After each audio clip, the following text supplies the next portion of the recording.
우리 이 시간에 누가복음 19장 28절부터 40절입니다. 하나님의 말씀은요, 누가복음 19장 28절부터 40절까지 말씀입니다. 신약성경 128페이지 누가복음 19장 28절부터 40절까지 말씀, 우리 한 절씩 교독하도록 하겠습니다. 예수께서 이 말씀을 하시고 예루살렘을 향하여 앞서서 가시더라.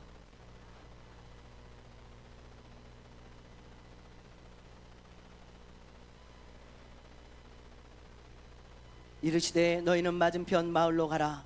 그리로 들어가면 아직 아무도 탐하지 않은 나귀 새끼가 매어 있는 것을 보리니 풀어 끌고 오라.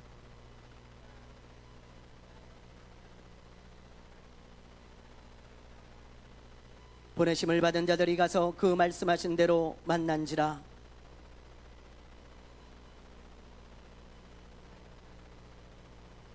대답하되 주께서 쓰시겠다 하고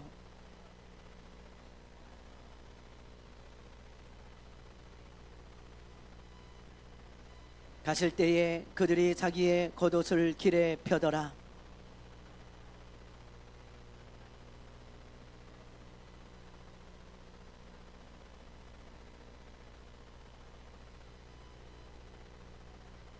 이르되 찬송하리로다. 주의 이름으로 오시는 왕이요, 하늘에는 평화요, 가장 높은 곳에는 영광이로다 하니,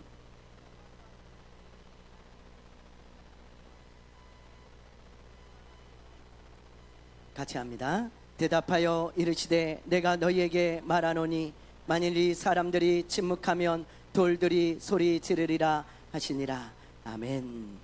할렐루야, 할렐루야. 네, 모든 게 어색하고 좀 새롭죠. 예, 그러나 우리가 이제 조금 또 이제 지나다 보면 잘 적응이 되어져서 또 우리가 이렇게 모든 게 익숙해질 것입니다. 뭐든지 새로운 것은 좀 어색해요. 오늘 이 시간에 좀 새롭고 또 어색하지만 오늘 예배에 집중하시고 말씀에 집중하시기 바랍니다. 만약 여러분의 삶이 일주일밖에 남지 않았다면 여러분은 뭘 하시겠습니까? 여러분의 삶이 일주일밖에 남지 않았어요. 그럼 뭘 하시겠어요?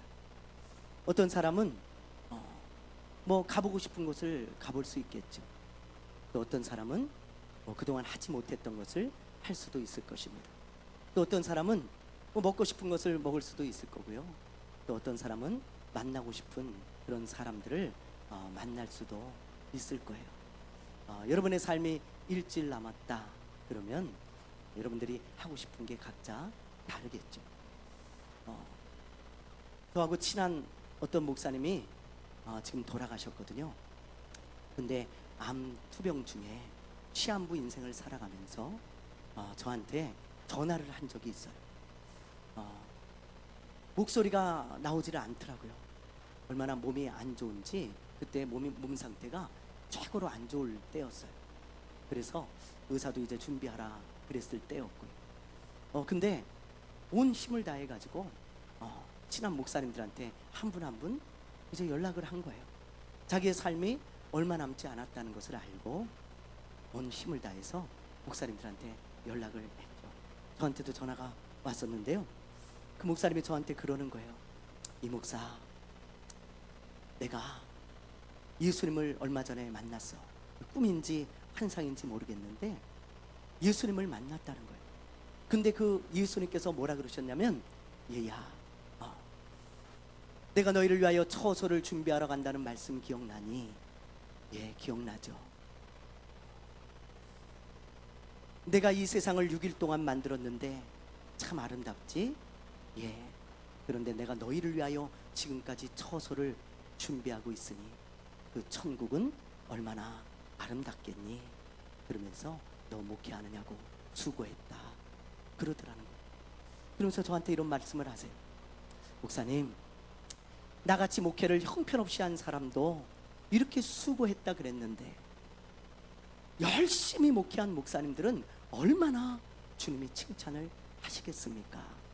그러면서 이런저런 이야기를 하더라고요. 제가 얼마나 눈물이 났는지요. 눈물이 앞을 가려서 이야기를 못 하겠는 거예요. 그래서 제가 기도를 해주고 전화를 끊었어요.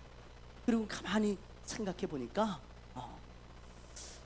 그분만 시한부 인생을 살아가는 것이 아니고 저도 시한부 인생을 살고 있더라고요. 저도.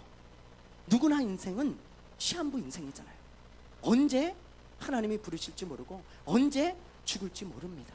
우리는 누구나 다 시한부 인생이에요. 그래서 나를 돌아보면서 내가 정말 시한부 인생을 살아가고 있구나. 나도 언제 죽을지 모르구나. 그런 생각을 한 적이 있어요. 여러분에게 만약에 일주일밖에 삶이 남지 않았다면 여러분은 뭘 하시겠어요? 뭘 하시겠어요? 오늘 본문 말씀에 보면 예수님이 딱 일주일 남으셨을 때, 이 세상에서의 삶이 딱 일주일 남으셨을 때의 이야기입니다. 예수님이 일주일 남으셨을 그때를 우리는 고난주간이라고 하잖아요. 그렇죠? 네. 고난주간. 이 고난주간에 있었던 일들이 이제 오늘 말씀으로부터 시작해서 마지막까지 쭉 이어지는 거예요. 예수님의 고난주간을 간략하게 설명하자면 월요일 날은 예수님께서 성전을 청소하셨어요. 주일부터 말씀을 해야 되겠네요. 네. 예수님께서는 주일날, 고난주간의 첫날인 주일날 예루살렘으로 들어가십니다. 예루살렘. 그리고 둘째 날인 월요일 날 성전을 청소하시는 거예요. 이 성전을 청소했다는 말은 무슨 쓸고 닦고 막 물걸 내리지를 했다 그런 의미가 아니고요. 사기꾼들과 장사꾼들을 다 내쫓고 성전으로서의 역할을 할 수 있도록 회복을 시키셨다는 그런 의미죠. 그리고 화요일 날은 예수님께서 여러 가지 말씀을 하셨거든요. 특별히 마지막 때에 관한 이야기를 하시는 것을 보게 되어집니다. 그리고 수요일 날은 마리아가 예수님께 향유 옥합을 붓고요. 목요일 밤에는 제자들과 함께 성찬식을 나누고, 그리고 겟셋마네 동산에서 마지막 기도를 올려드리죠. 그리고는 붙들리십니다. 그리고 그 새벽에 이리저리 끌려다니다가 금요일 오전 9시에 십자가에 못 박히시고, 그리고 오후 3시에 이제 십자가에서 돌아가시게 되어지는 거예요. 그리고 주일날 아침, 새벽이죠. 새벽에 부활을 하시게 됩니다. 할렐루야, 할렐루야. 이게 예수님의 마지막 일주일이었어요. 마지막 일주일. 그 중에서도 우리는 이제 첫째 날, 종려주일이라고 하는 이 주일에 있었던 이야기를 살펴볼 거예요. 왜 종려주일이라고 하냐? 예수님이 예루살렘에 입성하실 때 많은 사람들이 종려나무가지를 들고 호산나 호산나, 하나님을 찬양한다고, 주님을 찬양한다고 찬양을 외쳤습니다. 이 호산나라는 뜻은 주님은 우리의 구원자라는 뜻이에요. 주님은 우리의 구원자입니다. 그러면서 주님을 찬양하는 그 찬양을 올려드렸기 때문에 우리가 종려주일이라고 하는 거죠. 그 종려주일에 있었던 이야기를 보면서 우리가 말씀을 나누도록 그렇게 하겠습니다. 자, 우리 한번 28절 말씀을 함께 한번 읽어보겠습니다. 28절. 자, 읽습니다. 시작.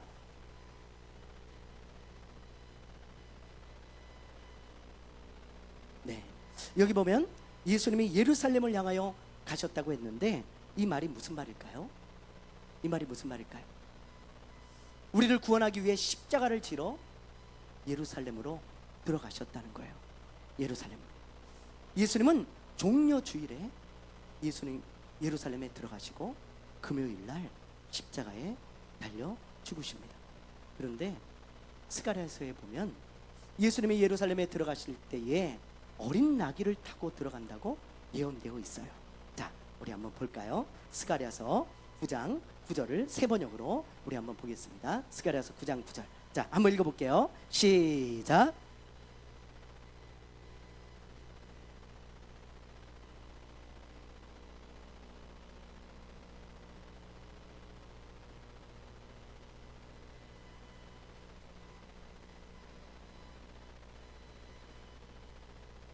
네, 이 말씀을 보면 하나님이 보낸 구원자 메시아는 예루살렘에 들어갈 때 나귀를 타고 들어간다고 예언되어 있잖아요.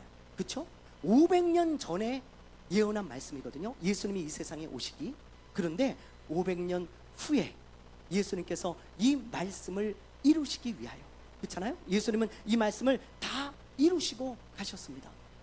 본인이 메시아라는 것을 증명하시기 위해서. 그렇죠? 네.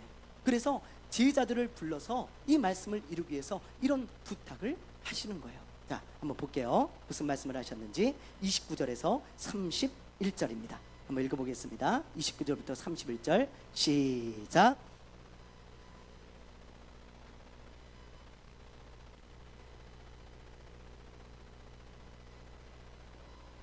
이르시되 너희는 맞은편 마을로 가라.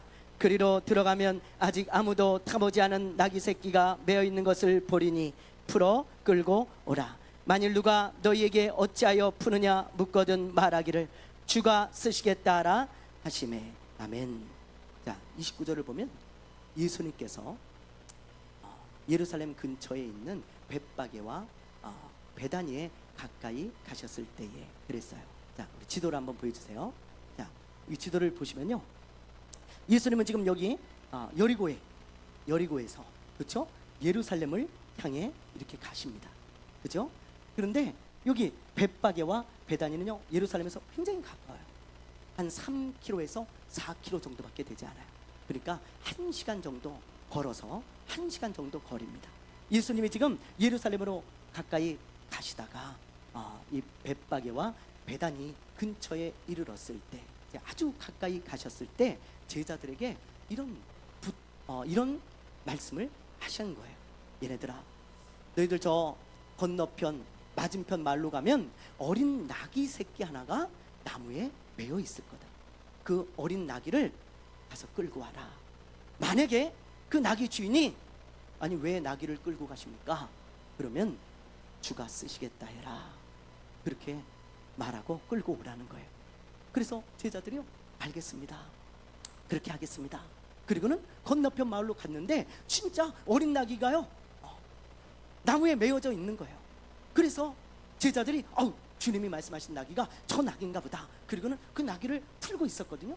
그러니까 아니나 다를까 저쪽에서 나귀 주인이 황당해가지고 달려옵니다. 아니 당신들 누군데 나귀를 마음대로 이렇게 풀러 가져가시려고 합니까? 당신들 누구요? 도둑놈이요? 그러니까 제자들이 우리는 도둑놈이 아니고요, 예수님의 제자들입니다. 그런데요, 예수님께서 이 나귀를 좀 쓰시겠답니다. 그러자 이 주인이요, 눈이 뚱그레지면서 완전히 180도 태도가 바뀌는 거예요. 뭐요? 예수님이 이 나귀를 쓰시고자 하신다고요? 아니 예수님이 쓰신다 그러면 드려야죠. 예수님이 쓰신다 그러면 얼마든지 드리겠습니다. 가져가시죠. 그래서 이 제자들이 이 어린 나귀를 풀어서 끌고 온 거예요. 예수님은 그 나귀 위에 타시고 예루살렘으로 입성을 하시는 겁니다. 그리고 예수님은 그 예루살렘에서 이제 십자가에 못 박혀 죽으시고 그리고 우리를 구원하신 거죠. 여러분, 여기까지가 오늘 말씀인데요, 이 말씀은 사실 작년 12월 31일 우리 송구영신 예배 때 우리에게 주신 말씀이잖아요. 기억나시죠? 네, 주가 쓰시겠다라 그 말씀을 우리에게 주시면서 어린 나귀가 나무에 묶여 있었는데 예수님이 쓰시길 원하고 예수님이 쓰시니까 모든 게 풀어지잖아요. 이 어린 나귀가 풀어졌듯이 예수님께서 우리를 쓰시면 우리의 묶인 모든 문제가 풀어진다는 말씀을 나누면서 우리가 주님이 쓰시기를 간절히 기도하고 간구했던 그런 말씀이 바로 이 말씀입니다. 그렇죠? 예. 그런데 이 말씀을 제가요 다시 묵상했어요. 한 주간 동안. 이번 주 말씀이 이 말씀이기 때문에 주님, 이 말씀을 제가 다시 읽고 묵상합니다. 우리에게 어떤 말씀을 주시렵니까? 주님, 저에게 좀 가르쳐 주세요. 그리고는 제가 묵상하고 또 묵상하고 그리고 기도하는데 그때 주님이 저에게 주신 마음이 있습니다. 이런 마음을 주시는 거예요. 얘야, 내가 어떤 사람을 주로 쓰는 줄 아니? 주님이 그런 마음을 주세요. 기도하는데 제가요, 글쎄요, 주님 어떤 사람을 주로 쓰십니까? 그때 주님이 저에게 마음을 주시기를, 얘야, 나는 똑똑하고 잘나고 능력 있는 그런 사람을 주로 쓰는 게 아니야.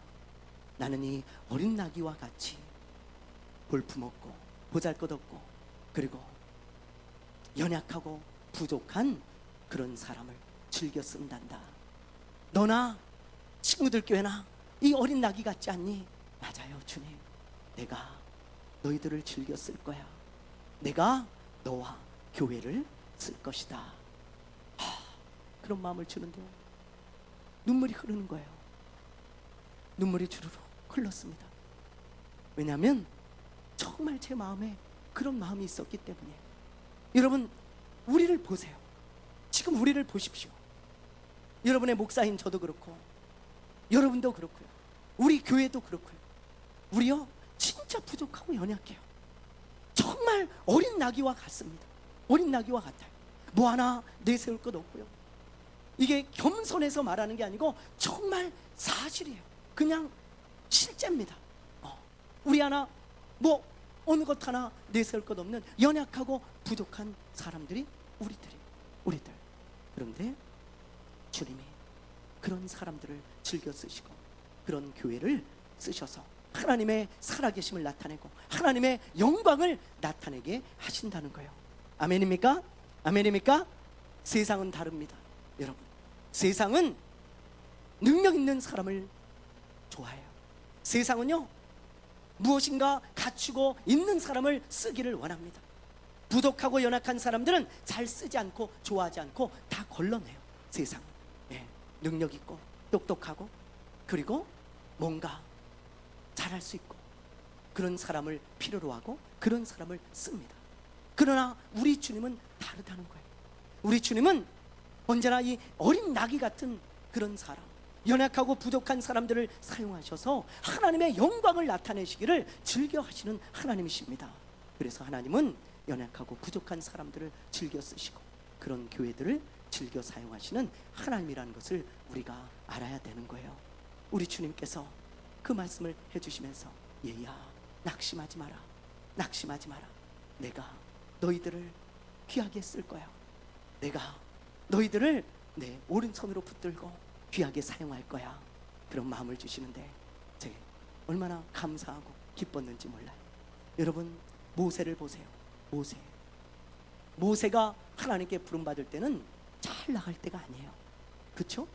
모세가 이집트의 왕자로 있으면서 힘이 있고 능력이 있고, 그리고 모세가 부귀영화를 누리며 모든 것을 다 갖췄을 그때, 이집트의 모든 학술을 다 배워가지고 똑똑하고 그리고 많은 학위를 가지고 있고 정말 모든 것에 능통했을 그때, 가장 힘이 있고 권세가 있고 능력이 있을 그때, 하나님은 그때 모세를 거들떠보지도 않았어요.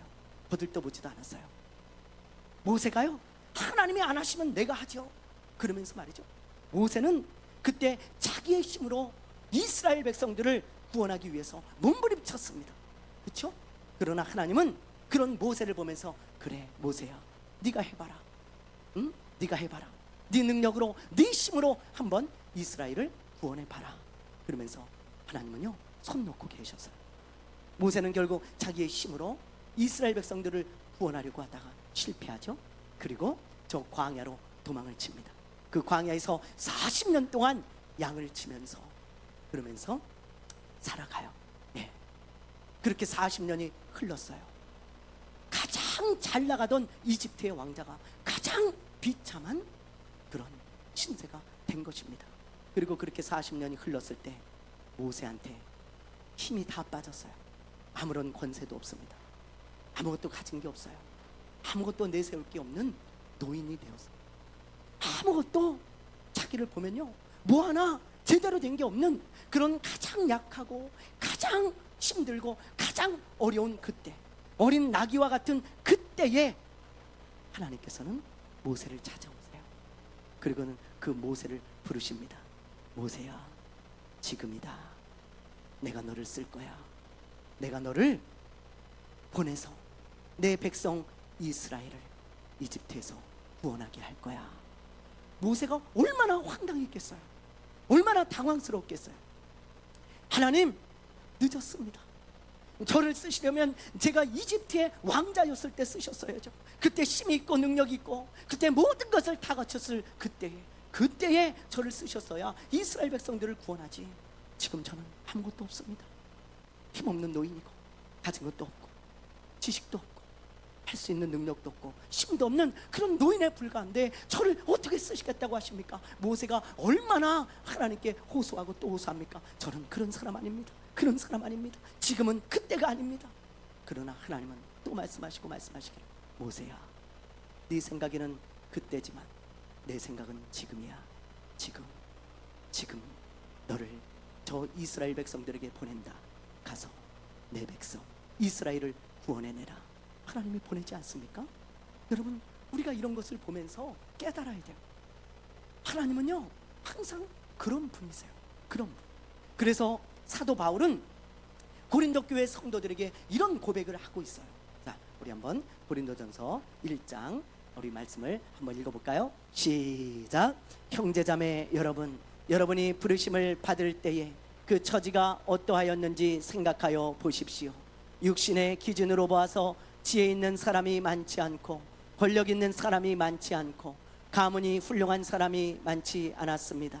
그런데 하나님께서는 지혜 있는 자들을 부끄럽게 하시려고 세상의 어리석은 것들을 택하셨으며 강한 것들을 부끄럽게 하시려고 세상의 약한 것들을 택하셨습니다. 아멘. 보세요. 이게 사도 바울의 고백이고 주님께서 우리에게 주시는 말씀이죠. 바울이 지금 뭐라 그럽니까? 우리 믿는 자들을 보십시오. 강한 사람이 누가 있습니까? 권력 있는 사람이 누가 있습니까? 능력 있는 사람이 누가 있습니까? 다 어린 낙이 같다는 거예요. 어린 낙이 연약하고 부족하고 실수가 많고, 아니 저런 사람을 하나님이 쓰신다고? 그런 사람, 아니 저 사람을 하나님이 부르셨다고? 그런 사람들이 전부 저와 여러분이라는 거예요. 저와 여러분. 그런데 바울은 성령으로 감동돼서 말하기를 뭐라고 합니까? 하나님은 그런 사람들을 들어서 쓰시기를 기뻐하시고 그런 사람을 통하여 하나님의 살아계심을 나타내시며 그런 사람을 통하여 하나님께서 영광을 받으신다고. 그래서 세상에 지혜 있는 자를 부끄럽게 하시고 세상에 잘났다고 하는 사람들을 부끄럽게 하시고 그리고 교만한 사람들을 부끄럽게 하신다고 말씀하고 있지 않습니까? 그게 바로 우리 하나님인 걸 믿으시기 바랍니다. 아멘. 그러므로 여러분, 낙심하지 마세요. 내가 어린 낙이 같다고요? 우리 교회가 어린 낙이 같다고요? 낙심하지 마세요. 하나님은 우리와 같이 연약하고 부족한 사람들을 쓰셔서 영광을 받으시는 것을 가장 기뻐하시는 분이세요. 가장 기뻐하시고 가장 즐겨하는 분이십니다. 하나님은 연약한 사람, 부족한 사람, 그런 교회와 그런 사람들을 쓰셔서 영광을 받으실 때 가장 기뻐하시고 흐뭇해하시며 그런 사람들의 하나님이라고 불리기를 기뻐하시는 하나님인 걸 믿으시기 바랍니다. 할렐루야, 할렐루야. 예, 우리 교회가 속한 북방선교회라고 있어요. 우리 교회가, 이 북방선교회는 중국을 주로 이제 선교하거든요. 근데 이제 중국에 있는 조선족들과 탈북자들도 선교를 하고 있습니다. 그런데 이 북방선교회가 어떻게 만들어졌는지 여러분 아십니까? 예? 작은 교회 목사님들이요, 몇 분이 모여가지고 우리 주님의 명령이 전도와 선교인데 우리가 작은 교회라고 아무것도 하지 않으면 안 되냐? 아무것도 하지 않으면 되겠냐? 아무것도 하지 않고 우리가 교회가 작다고 아무것도 하지 않는다면 아무 일도 일어나지 않는다. 우리가 비록 어린 낙이 같지만 우리가 연합해서 우리가 주님의 명령인 선교를 해보자. 그렇게 해서 작은 교회 목사님들이 몇 분이 모여가지고 만든 게 북방선교회예요. 우리 북방선교회는 100명 이하의 교회들, 그런 교회들만 다 회원으로 있습니다. 100명 이하의 교회들. 우리는 이제 가입된 지 얼마 되지 않았잖아요. 그러나 초창기 우리 북방선교회 선배 목사님들은 정말 수고를 많이 하셨어요. 정말 20여 년이 지금 지났거든요. 그런데 얼마나 수고를 많이 했는지 모릅니다. 큰 교회 목사님들은 성경을 가르치러 가거나 집회를 가면 수백만 원씩 받지만 우리 북방선교회 목사님들은 다 자비량으로 거의 대부분 선교를 했어요. 자비량으로. 예. 저도 12월 1일부터 5일까지 저 곤명 신학교에 강의를 갑니다. 봄에 약속을 해놓은 거기 때문에 제가 날짜를 미루다 지금 이제 가게 되었어요. 그래서 12월 1일부터 5일까지 저도 가거든요. 자, 사진을 한번 보여주세요. 예, 여기 이제 곤명 신학교 학생들이거든요. 예, 요 앞에 분들은 학교 관계자들이고 뒤에 분들이 학생들입니다. 목사님들이 오기를 간절히 기다리고 있고, 그리고 하나님의 말씀을 사모함으로 이 학생들이 기다리고 있어요. 돈 받고 가지 않습니다. 저도 자비랑으로 갑니다. 예, 가서 이 학생들에게 하나님의 말씀을 가르치고 올 거예요. 근데 우리 북방선교회 목사님들이 이렇게 갈 때마다 너무 감사하고 기뻐하는 것은 우리와 같은 어린 나귀와 같은 우리를 써주신다는 거예요. 너무너무 감사하고 기뻐하는 거예요. 우리 북방선교회 목사님들이요, 이렇게 선교를 나갔다 오시면 너무너무 감사하고 기뻐하세요. 어린 나귀와 같은 나를 써주셨다고, 어린 나귀와 같은 우리를 써주셨다고, 그리고 기뻐하고 감사하는 것을 보게 되어집니다. 사랑하는 여러분, 우린 연약해요. 우린 너무 부족합니다. 우리는 정말 내세울 거 하나도 없는 어린 나귀와 같은 그런 작은 교회죠. 또 작은 사람들입니다. 그러나 여러분, 반드시 기억하십시오. 주님이 즐겨 쓰시는 사람, 주님이 즐겨 사용하시는, 주님이 가장 기뻐하시고 가장 영광 받으시길 원하시는 그 사람은 어린 나귀와 같은 사람이고 그런 교회입니다. 아멘. 여러분, 우리 오늘 이 믿음을 가지고 우리 다시 일어나게 되기를 바랍니다. 우리 오늘 이 믿음을 가지고 다시 일어나 빛을 발하는 하나님의 사람들이 되시기를 바랍니다. 어린 나귀처럼 주님을 태우고 묵묵히 걸어가 우리 주님의 살아계심을 나타내고 주님의 영광을 나타내는 그 한 사람이 되어지고 그런 교회가 되어지기를 주님의 이름으로 축원합니다. 축원합니다. 축원합니다. 찬양합시다. 피아노 좀 켜주세요. 네. 주님, 내가 여기 있사오니 나를 보내소서.